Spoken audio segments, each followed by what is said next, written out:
François Hollande a dit que la position adoptée par Trump contre Zelensky et le lâchage de l'Ukraine doivent être sanctionnés par le fait que les Européens, les Français en particulier, entendez par là le gouvernement, doivent faire mal, très mal à Donald Trump. Il faut le sanctionner, il faut faire du mal à son économie. Il faut frapper Donald Trump à la poche. Bienvenue dans l'analyse politique du professeur et président de Institut de l'Afrique des Libertés, le docteur Franklin Nyamsi. N'hésitez pas à aimer la vidéo et la partager avec vos amis. C'est parti.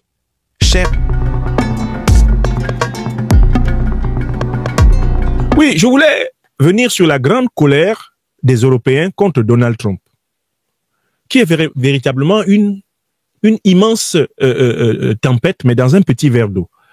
J'ai noté les déclarations de certains dirigeants européens, mais c'est grave. L'une des déclarations les plus remarquables est celle de M. François Hollande. François Hollande a dit qu'il faut faire mal à Trump.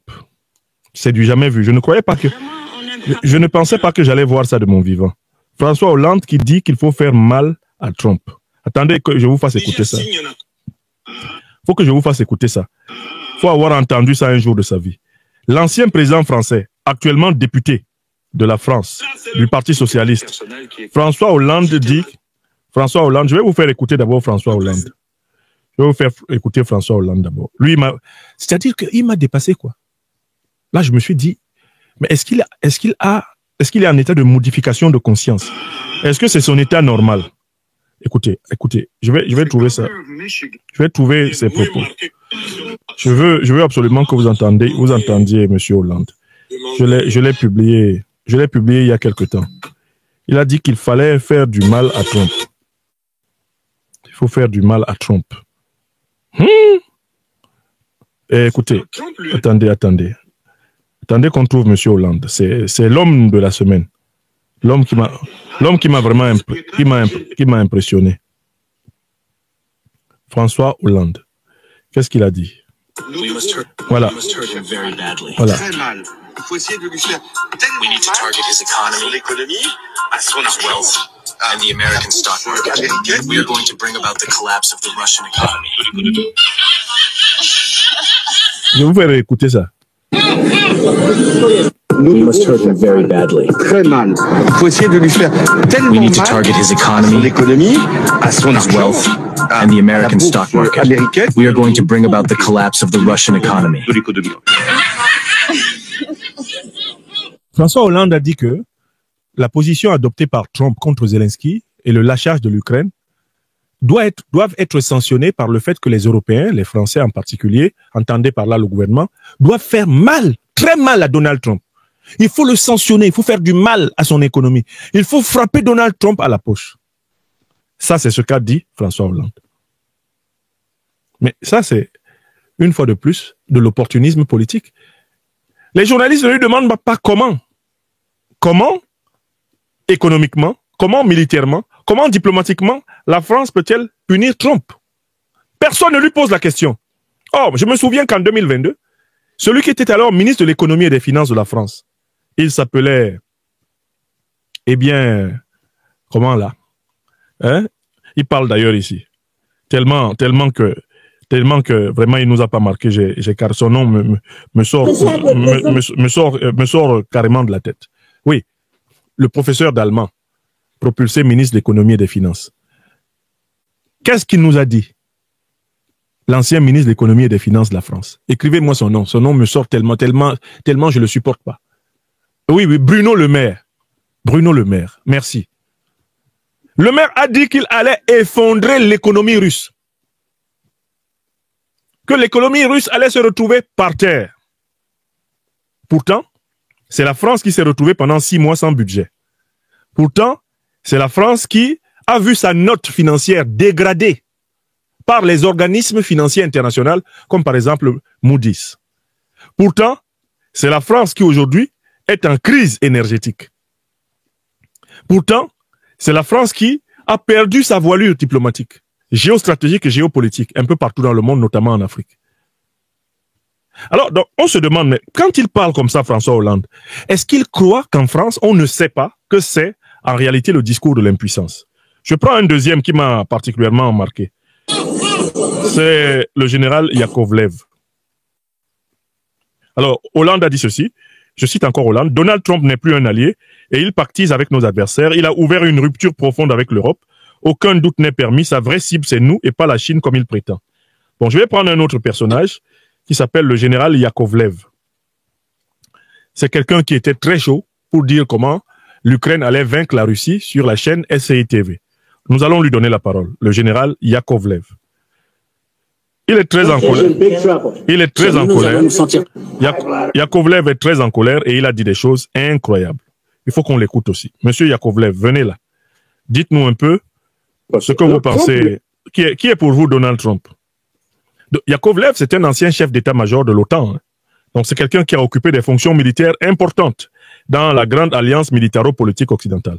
Vous voyez comment il parle du président américain. Vous voyez comment il parle du président américain. Je vais vous le montrer. Le général Yakovlev. Il a vraiment dit des choses graves. Sur ce sujet-là, je vais vous le retrouver. Je vais vous le retrouver. Un peu de patience. Ça s'aligne mal avec... Le président. Non. On veut le général. Une théorie personnelle qui est que Trump est un agent de l'étranger, enfin un agent de Poutine. Vous y croyez? Une théorie personnelle qui est que Trump est un agent de l'étranger, enfin un agent de Poutine. Vous y croyez vraiment, sérieusement? Alors, qu'il le soit vraiment, qu'il soit tenu par Poutine et tout, je sais pas. Mais qu'il soit convaincu, qu'il soit stockholmisé, si vous voulez, que le cerveau de Poutine contrôle le cerveau de Trump. Ça, c'est... Il a été travaillé par les services secrets. Je recommence ça. Je recommence cette séquence. Trump, ça, c'est... Il a été travaillé par les services secrets. C'est pas forcément. Ils ont joué sur son ego. Ils l'ont recruté sur son ego. Donc, Yakovlev nous dit qu'il a une théorie personnelle. C'est que Donald Trump est un agent de la Russie. Pour expliquer sa défaite en Ukraine. Parce que c'est lui qui avait dit que Zelensky allait écraser Poutine, que l'Ukraine allait écraser la Russie, que l'OTAN allait accompagner l'Ukraine jusqu'à Moscou. Yakovlev, c'est ce qu'il disait sur LCI.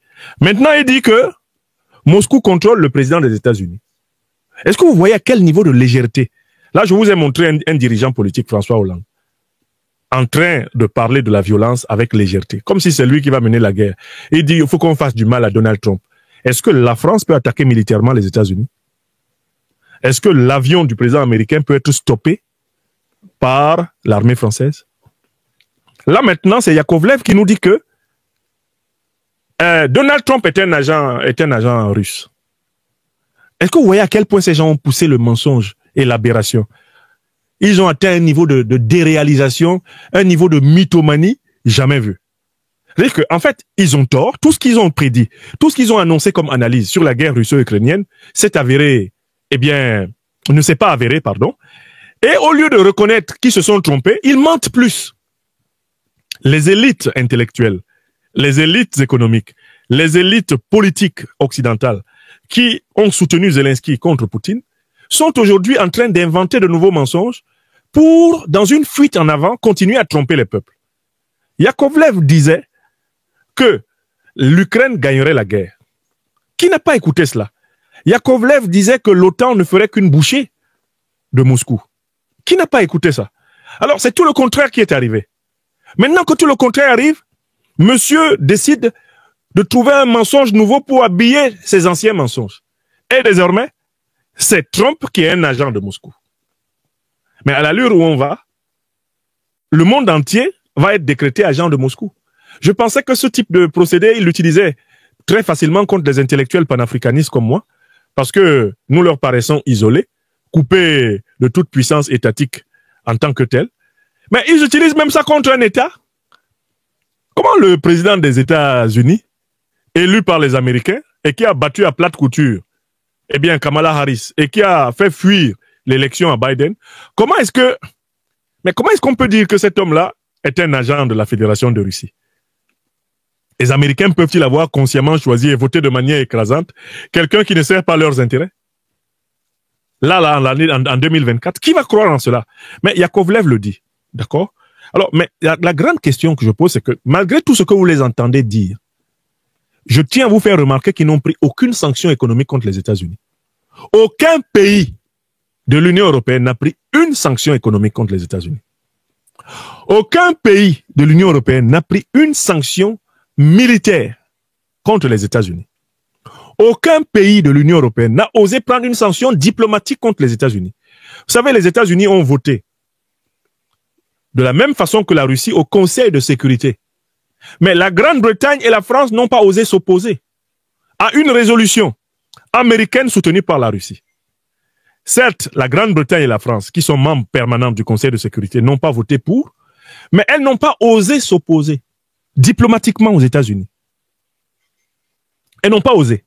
Alors qu'il y a 3 puissances occidentales au Conseil permanent de sécurité, lorsque la résolution, américano-russe, co-signée par les administrations Poutine et Trump est venue à passer, la France ne s'est pas opposée. La Grande-Bretagne ne s'est pas opposée. Pourquoi? Parce que ces puissances-là ont beau parler, elles ont beau gueuler, pour ainsi dire, lorsque l'oncle Sam frappe son marteau lourd sur la table, tout le monde se tient, comme l'a dit Poutine, le doigt sur la couture et bat gentiment sa petite queue, conformément à la volonté de celui qui est le maître de Washington. Ce sont les mots de Poutine. Vladimir Poutine avait dit, vous verrez tous ces dirigeants européens gentiment aller comme des caniches, battre leur petite queue sous les ordres du nouveau chef de Washington. Donc, je tiens à vous faire remarquer que, au niveau du discours, les élites de l'oligarchie européenne, les élites politiques européennes pro-OTAN, pro-Ukraine, pro-Zelensky, le verbe est très haut comme ça, mais l'action, walou, zéro pointé, tojam. Et c'est donc très frappant. C'est là qu'on découvre leur vraie nature. En réalité, leurs sanctions ne sont appliquées que contre ceux qui n'ont pas un rapport de force bénéfique. Ce ne sont pas des sanctions justes. Les sanctions qu'ils ont appliquées contre la Russie, les sanctions qu'ils ont voulu appliquer, qu'ils appliquent contre les pays du Grand Sud global, ces sanctions, en fait, ce sont simplement les conséquences du rapport de force militaire, économique et politique. Ce ne sont pas des sanctions droites et justes et équitables. Parce que s'il fallait sanctionner les violations du droit international, l'Occident serait appauvri par le paiement des réparations. L'Occident, politique j'entends, est le recordman des violations du droit international sur toute la planète. Donc je suis frappé par la radicalité du discours anti-Trump en Europe et la nullité des sanctions anti-Trump. Ils parlent, ils ne font rien. Mais écoutez, citez-le à la Cour pénale internationale. Écoutez, empêchez ces avions de circuler dans le ciel européen. Écoutez, renvoyez les diplomates américains. Écoutez, mettez fin à la suprématie du dollar en Europe.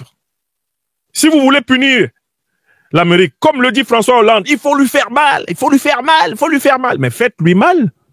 Arrêtez de vous faire mal à dire que vous allez lui faire mal et à ne rien lui faire. Parce que tout cela, Donald Trump en rigole. D'accord?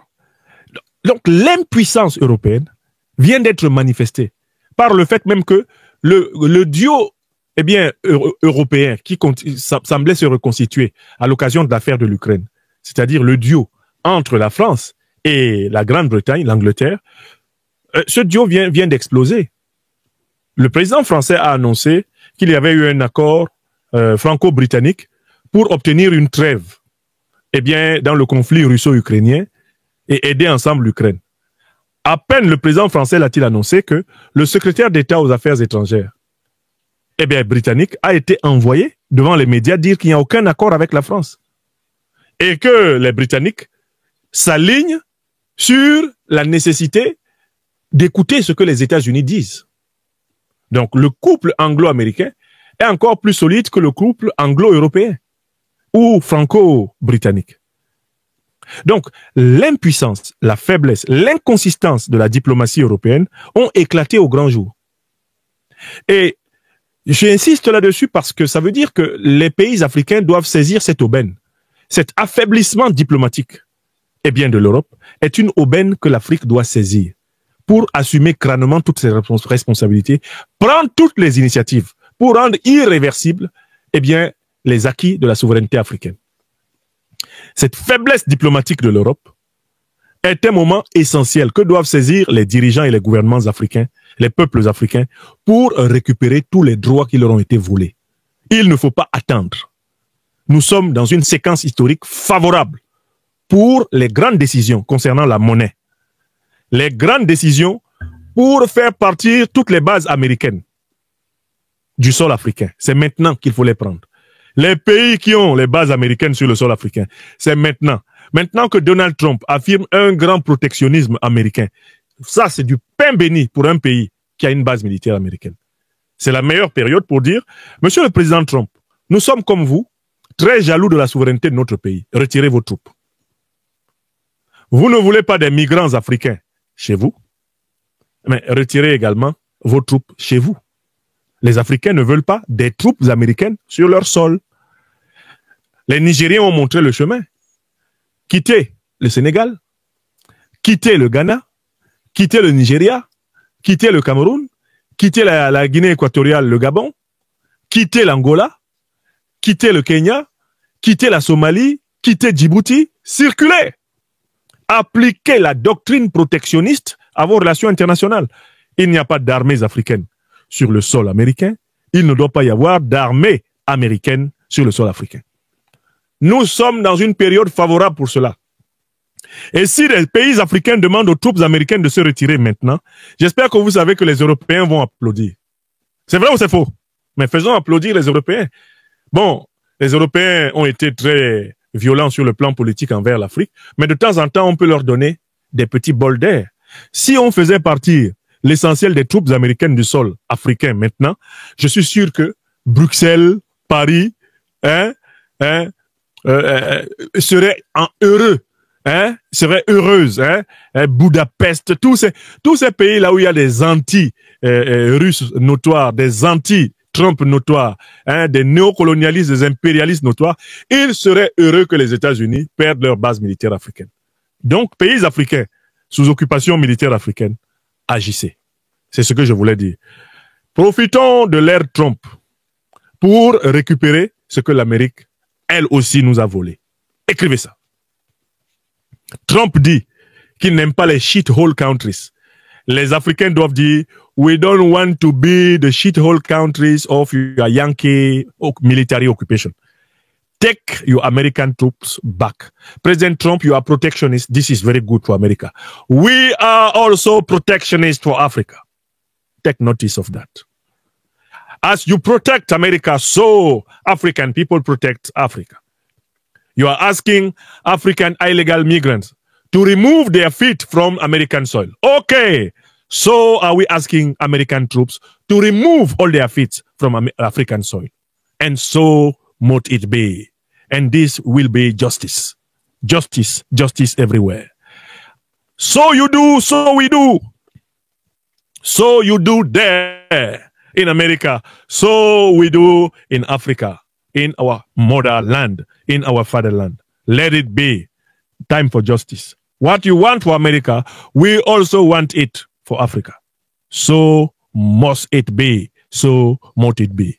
Chers téléspectateurs, vous avez été les témoins privilégiés de cette analyse politique profonde et inspirante avec le Dr Franklin Nyamsi. Maintenant, c'est à vous. Réagissez en commentaire, partagez vos réflexions et vos idées. Si cette vidéo vous a éclairé, n'hésitez pas à l'aimer et à la partager avec vos amis. Ensemble, nous construisons l'Afrique de demain.